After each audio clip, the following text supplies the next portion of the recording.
औरत अगर अपराध की राह थाम ले तो कहानी सिर्फ कानून तोड़ने की नहीं रहती, ताकत के संतुलन को बदलने की हो जाती है। वो चेहरा नहीं दिखाती, पर शहर उसके इशारों पर सांस लेता है। उसकी खामोशी में साजिश होती है, उसकी मुस्कान में जाल। दिन में सलीके का कारोबार, रात में नेटवर्क की कमान। उसे लोग नाम से नहीं, असर से पहचानते हैं। वो सीधे वार नहीं करती, धागे जोड़ती है, चालें बिछाती है और वक्त का इंतजार करती है, क्योंकि मैडम जहर जानती है, जहर हमेशा शोर नहीं करता। वो धीरे धीरे रगों में उतरता है और फिर पूरी बाजी पलट देता है। नाम खुशनुमा अंसारी उर्फ नेहा उर्फ मैडम जहर। जगह देश की राजधानी दिल्ली का सीलमपुर इलाका। पेशा ब्यूटिशियन। दौलत और शोहरत की चाह अक्सर इंसान को इस कदर अंधा कर देती है कि सही और गलत की रेखाएं मिट जाती हैं। खुशनुमा अंसारी उर्फ मैडम जहर की कहानी भी इसी अंधी महत्वाकांक्षा की परतों में लिपटी है। दिन में वो एक साधारण ब्यूटिशियन के रूप में लोगों के बीच मौजूद रहती थी, लेकिन पर्दे के पीछे उसका नाम एक ऐसे नेटवर्क से जोड़ा जाने लगा जहां ड्रग्स और अवैध सौदों की फुसफुसाहट चलती थी। पुलिस के मुताबिक उसने अपने पेशे की आड़ को ढाल की तरह इस्तेमाल किया और भरोसे को रास्ता बनाया। धीरे धीरे वो उन लोगों के संपर्क में आई जिनकी दुनिया कानून से बाहर बसती है। ये सफर अचानक नहीं था, बल्कि छोटे फैसलों से शुरू होकर एक बड़े अंधेरे तक पहुंचा, जहां से लौटना आसान नहीं होता। मैडम जहर की पहचान बस इतनी नहीं है, वो उस नेटवर्क से जुड़ी बताई जाती है जिसे देश के कुख्यात गैंगस्टरों में गिने जाने वाले लॉरेंस बिश्नोई के गिरोह से जोड़कर देखा जाता है। जांच एजेंसियों के मुताबिक मैडम जहर का नाम उन लोगों की सूची में शामिल था जो लॉजिस्टिक सपोर्ट, संपर्क साधने और संदेश पहुंचाने का काम करते थे। कहा जाता है कि उसने सीधे सामने आए बिना नेटवर्क को मजबूत करने में भूमिका निभाई। उसका काम हथियार उठाना नहीं, बल्कि कड़ियां जोड़ना था। यही वजह है कि उसकी गिरफ्तारी को पुलिस एक अहम कड़ी मानती है, जो बड़े आपराधिक ढांचे की परतें खोल सकती है। 7 साल तक वो परछाई बनी रही। पुलिस की फाइलों में उसका नाम धीरे धीरे गहराता गया। हर पन्ने के साथ एक नया कनेक्शन जुड़ता गया। वो सामने नहीं थी, लेकिन कहानियों के बीचों बीच मौजूद थी।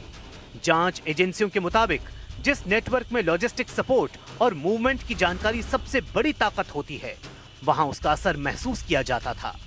इसी दौर में पंजाबी सिंगर सिद्धू मूसेवाला की हत्या से पहले की रेकी का मामला सामने आया और नाम उभरा महफूज उर्फ बॉबी कबूतर का। बॉबी कबूतर और मैडम जहर एक रिश्ता जो सिर्फ निजी नहीं था, बल्कि नेटवर्क की धड़कन से जुड़ा बताया जाता है। अब सवाल यह है कि क्या वो सिर्फ कड़ी थी या पूरी चेन की खामोश धुरी भी थी।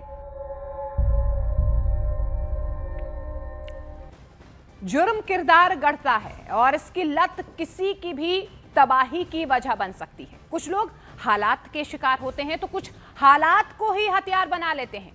एक ऐसा ही नाम अनुराधा चौधरी उर्फ मैडम मिंज। कभी आम जिंदगी का हिस्सा, लेकिन धीरे धीरे उस दुनिया की ओर बढ़ते कदम जहां पर भरोसा भी सौदा होता है और रिश्ते भी रणनीति। उसकी कहानी सिर्फ अपराध की नहीं, बल्कि उस मनोविज्ञान की है जहां पर महत्वाकांक्षा और जोखिम साथ चलते हैं। कौन है मैडम मिंज, कैसे उसने अपनी पहचान बनाई और कैसे जुर्म ने उसका किरदार गढ़ा। देखिए अपराध की दुनिया की एक और ऐसी ही कहानी।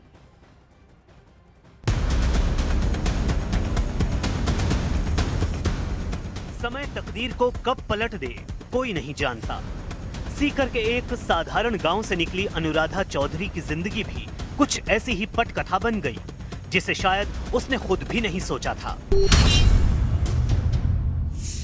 पढ़ाई MBA, एक सामान्य वैवाहिक जीवन और फिर अचानक रिश्तों का टूटना, कारोबार में घाटा और बढ़ता कर्ज। यहीं से कहानी ने करवट ली कुख्यात गैंगस्टर आनंद पाल सिंह से मुलाकात ने उसे उस दुनिया के दरवाजे पर ला खड़ा किया जहां ताकत बंदूक की नली से मापी जाती है। बाद में उसका नाम संदीप उर्फ काला जठेड़ी के साथ जुड़ा।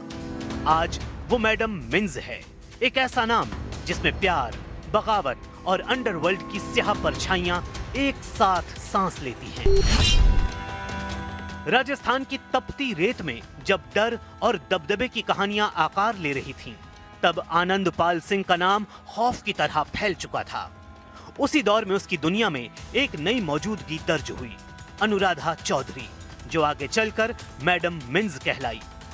कहा जाता है ये रिश्ता सिर्फ नजदीकियों का नहीं, रणनीति का था।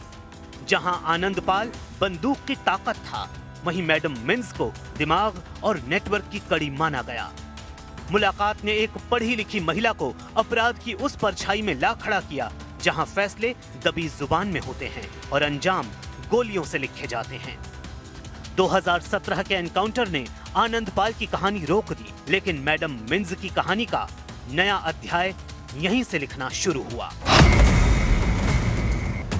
जांच एजेंसियों के मुताबिक इस दौरान मैडम मिंज पर दिल्ली, हरियाणा, राजस्थान और यूपी में रंगदारी वसूली, हथियार तस्करी, जमीन कब्जाने, अपहरण और मनी लॉन्ड्रिंग जैसे मामलों में शामिल होने के आरोप लगे। लेकिन उसकी कहानी यहीं नहीं थमी। 2017 के बाद जब अंडरवर्ल्ड की बिसात बदली, तो अनुराधा चौधरी का नाम एक बार फिर नए गठजोड़ के साथ उभरा। इस बार कनेक्शन जुड़ा काला जठेड़ी से, हरियाणा का कुख्यात चेहरा जिस पर कई गंभीर आपराधिक मामले दर्ज हैं। कहा जाता है ये रिश्ता सिर्फ निजी नहीं था, बल्कि नेटवर्क के विस्तार की कड़ी भी बना। अलग अलग राज्यों में फैले संपर्क, लॉजिस्टिक सपोर्ट और कथित तौर पर रंगदारी वसूली की नई रणनीतिक कहानी ने नया मोड़ लिया। मार्च 2024 में कड़ी पुलिस सुरक्षा के बीच हुई शादी ने इस गठबंधन को सार्वजनिक कर दिया। अब ये सिर्फ एक प्रेम कहानी नहीं थी, ये था अपराध की नई पटकथा का अगला अध्याय। राजस्थान पुलिस की फाइलों में दर्ज आरोप सिर्फ धाराओं की लिस्ट नहीं, बल्कि एक ऐसी कहानी के अध्याय हैं जिसमें भरोसा, धोखा और ताकत साथ साथ चलते हैं। कहा जाता है मैडम मिंज सामने कमाई लेकिन फैसलों के बीच मौजूद रही। नेटवर्क बुनना, संपर्क साधना, संदेश पहुंचाना, यही उनकी कथित भूमिका बताई जाती है। लेडी डॉन और रिवॉल्वर रानी जैसे नामों से पहचानी जाने वाली मैडम मिंज अपराध की दुनिया में वो किरदार हैं जिसे साइलेंट किलर कहा जाता है। लेकिन अपराध की इस कहानी में किरदार सिर्फ मैडम जहर और मैडम मिंज तक सीमित नहीं है। डायरी के पन्ने जैसे जैसे पलटते हैं, चेहरे और भयानक होते जाते हैं।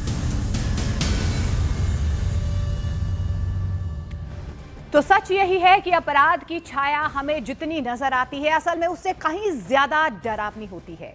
ये दुनिया सिर्फ बंदूकों और गैंग वॉर की नहीं, बल्कि उन गॉड मदर की भी रही है जिन्होंने अपने अपने दौर में अंडरवर्ल्ड और अपराध की दुनिया की परिभाषा ही बदल दी।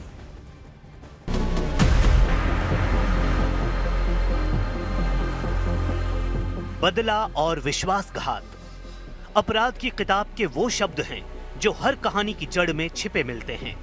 शुरुआत अक्सर छोटी होती है, एक टूटा भरोसा, एक अधूरा वादा, एक अपमान जिसे दिल भूल नहीं पाता। फिर ये भावनाएं धीरे धीरे रूप बदलती हैं, दोस्त दुश्मन बनते हैं, साझेदार मुखबिर निकलते हैं और रिश्ते सौदे में बदल जाते हैं। अंडरवर्ल्ड की दुनिया में गोली चलने से पहला विश्वास टूटता है। यहाँ वफादारी की कीमत होती है और गद्दारी की सजा भी। जो कल तक एक साथ खड़ा था, वही अगली सुबह खतरा बन सकता है, क्योंकि इस दुनिया में यादें नहीं, हिसाब जिंदा रहते हैं। और जब हिसाब बराबर करने का वक्त आता है, तो कहानी सिर्फ खत्म नहीं होती, खून से लिखी जाती है। 1980 का दशक, चंबल के बिहड़ों में बदले की हवा बह रही थी। धूल भरी पगडंडियों के बीच बंदूकों की आवाज सिर्फ दहशत नहीं, एक संदेश बन चुकी थी। ऊंची जातियों का दबदबा, नीची कही जाने वाली जातियों का अपमान और कानून की पहुंच से दूर फैली खामोशी ने उस इलाके को बारूद बना दिया था। यहां न्याय अदालतों में नहीं, गिरोहों के फैसलों में लिखा जाता था। एक अपमान पूरे गांव की आग बन जाता था। इसी माहौल में एक नाम धीरे धीरे उभर रहा था, जिसने अन्याय को चुनौती देने का दावा किया और दहशत को हथियार बना लिया। बिहड़ों में छिपी उस परछाई ने आने वाले वक्त में देश की राजनीति और अपराध की परिभाषा दोनों बदल दी। प्रतिशोध की आग में झुलसती दस्यु सुंदरी फूलन देवी ने 22 लोगों का सामूहिक नरसंहार किया। देश इसे बेहमई कांड के नाम से जानता है, जिसका अंजाम 25 जुलाई 2001 को देश की राजधानी दिल्ली में फूलन देवी की हत्या के साथ लिखा गया। आरोपी शेर सिंह राणा ने इसे बेहमई कांड का बदला बताया और इस तरह एक खून की कहानी दूसरे खून पर आकर टिकी।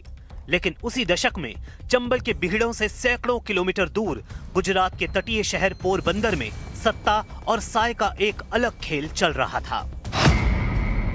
वहां उभर रही थी संतोखबेन जडेजा। पति सरमन मुंजा जडेजा की गैंगवार में हत्या के बाद एक गृहिणी ने कमान संभाली और बदले को सिस्टम बना दिया। अवैध शराब, रंगदारी और स्थानीय वर्चस्व की लड़ाई में उनका नाम फैसला बन गया। कहा जाता है वो सिर्फ गैंग नहीं चलाती थी, इलाके की नब्ज को कंट्रोल करती थी। बाद में वही महिला विधानसभा में पहुंची और अंडरवर्ल्ड की छाया सीधे राजनीति की दहलीज तक आ गई। संतोखबेन जडेजा की पहचान सिर्फ इतनी भर नहीं थी। उन्हें लोग पोरबंदर की गॉड मदर कहते थे। एक ऐसी महिला जिसने पति सरमन मुंजा जडेजा की हत्या के बाद बंदूक और सत्ता दोनों संभाल ली। 100 से ज्यादा लोगों का गैंग बनाया गया। 14 लोगों को मौत की नींद सुला दिया गया। संतोखबेन पर एक एक कर 500 से ज्यादा आपराधिक मामले दर्ज किए गए। बाद में उस पर गॉड मदर नाम से एक फिल्म भी बनाई गई। मुंबई में 1990 के दशक के गैंगवॉर में, अवैध धंधों में और अंडरवर्ल्ड में संतोखबेन जडेजा का नाम एक डर का पर्याय बन चुका था। एक तरफ संतोखबेन पर आपराधिक आरोप लगे, लेकिन स्थानीय राजनीति में उसकी पकड़ मजबूत होती गई। साल 1995 में वो विधायक बनी और अपराध से राजनीति तक का ये सफर सुर्खियों में रहा। विरोधियों ने उसे खूनी साम्राज्य की मुखिया कहा, समर्थकों ने मसीहा। अदालतों में मुकदमे चलते रहे, सड़कों पर उसकी ताकत का असर दिखता रहा। वक्त बदला, केस कमजोर पड़े, लेकिन गॉड मदर की कहानी आज भी गुजरात की आपराधिक राजनीति का सबसे विवादित चैप्टर मानी जाती है। ये अपराध की उस अंधेरी दुनिया की कहानियां हैं। नए किरदार और कहानियां लगातार सामने आते रहे। गॉड मदर ऑफ नागपाड़ा यानी हसीना पारकर की दास्तां भी अपराध की उस डायरी का हिस्सा है, जहां छल और बल का इस्तेमाल कभी किसी की जिंदगी छीनता है तो कभी किसी को अभयदान देता है। मुंबई के नागपाड़ा इलाके में हसीना पारकर को गॉड मदर कहा जाता था। हसीना पारकर अंडरवर्ल्ड डॉन दाऊद इब्राहिम की बहन थी, लेकिन उसका रिश्ता सिर्फ दाऊद इब्राहिम से नहीं बल्कि हसीना पारकर का पूरे मुंबई में एक अलग रसूख था। कहा यह भी जाता है कि दक्षिण मुंबई की गलियों में हसीना पारकर का एक एक शब्द आखिरी फैसला हुआ करता था। रंगदारी, प्रॉपर्टी और नेटवर्क के खेल में उसने खामोशी को हथियार बनाया। अदालतों में नाम, सड़कों पर असर और लोगों के बीच आपा यानी बहन की छवि। अपराध की इस दुनिया में कभी डर सुरक्षा बन जाता है तो कभी भरोसा ही सबसे बड़ा जोखिम साबित होता है। यहाँ इंसाफ का तराजू नहीं, ताकत का संतुलन काम करता है। बताया जाता है कि जब दाऊद और उसके परिवार के दूसरे सदस्य दुबई भागे, तब डी कंपनी का प्रॉक्सी ऑपरेशन हसीना पारकर ने ही मुंबई में संभाला। अंडरवर्ल्ड में क्वीन के नाम से मशहूर रही हसीना पारकर भारत की सबसे चर्चित लेडी डॉन थी। मौत के वक्त उसकी 5,000 करोड़ की बेनामी संपत्ति बताई गई। हालांकि परिवार की तरफ से इन दावों को हमेशा नकारा गया। लेकिन अंडरवर्ल्ड की कहानियों में आज भी हसीना पारकर जिंदा है, कभी फिल्म के जरिए तो कभी किसी और कहानी में। मुंबई के अंडरवर्ल्ड के दौर में एक नाम हमेशा पर्दे के पीछे रहा, लेकिन धीरे धीरे उस नाम ने सुर्खियां बटोरना शुरू कर दी और वो नाम था गीता नायक का। गीता नायक शुरुआत में गैंगस्टर की पत्नी के रूप में जानी जाती थी, लेकिन धीरे धीरे गीता नायक ने पूरे मुंबई में और अंडरवर्ल्ड में अपनी एक अलग पहचान बना ली। नीता नायक के पति अश्विन नायक पर कई आपराधिक मामले थे और भाई अमर नायक की मौत के बाद गैंग की कमान उसी धड़े के हाथों में थी। जब अश्विन जेल पहुंचा तो नीता ने कथित तौर पर नेटवर्क और फाइनेंस संभाला और इसी बीच राजनीति में एंट्री कर बीएमसी कॉर्पोरेटर बनी। अपराध और सत्ता का यह संगम ज्यादा दिन टिक नहीं सका। 13 नवंबर 2000 को उनके घर के बाहर गोलियां चली और अगली सुबह यानी 14 नवंबर को नीता नायक की मौत हो गई। आरोप साजिश तक पहुंचे, रिश्ते शक में बदले और अदालत में कहानी बदल गई। नीता की दास्तान बताती है कि अंडरवर्ल्ड में ताकत अक्सर अपनों के बीच ही सबसे खतरनाक मोड़ लेती है।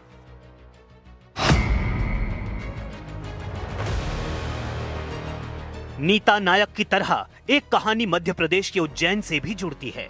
अर्चना बाल मुकुंद शर्मा की कहानी, जिसे मीडिया ने किडनैपिंग क्वीन कहा। कभी वर्दी और फिल्मों का सपना देखती थी। पढ़ी लिखी, तेज तर्रार और फर्राटेदार अंग्रेजी बोलने वाली इस युवती का नाम अचानक अपहरण और रंगदारी के नेटवर्क से जुड़ने लगा। कहा जाता है कि उसका संपर्क कुख्यात गैंगस्टर बबलू श्रीवास्तव से हुआ और फिरौती के खेल में उसने दिमाग को हथियार बना लिया। कई हाई प्रोफाइल किडनैपिंग मामलों में उसका नाम सामने आया और पुलिस फाइलों में वो एक मास्टरमाइंड बताई गई। गिरफ्तारी, जमानत और फिर रहस्यमयी फरारी ने उसकी कहानी को और धुंधला बना दिया। आज भी उसका ठिकाना सवाल है। सच और अफवाह के बीच झूलती एक ऐसी दास्तान जहां महत्वाकांक्षा और अपराध की रेखा धुंधली पड़ जाती है।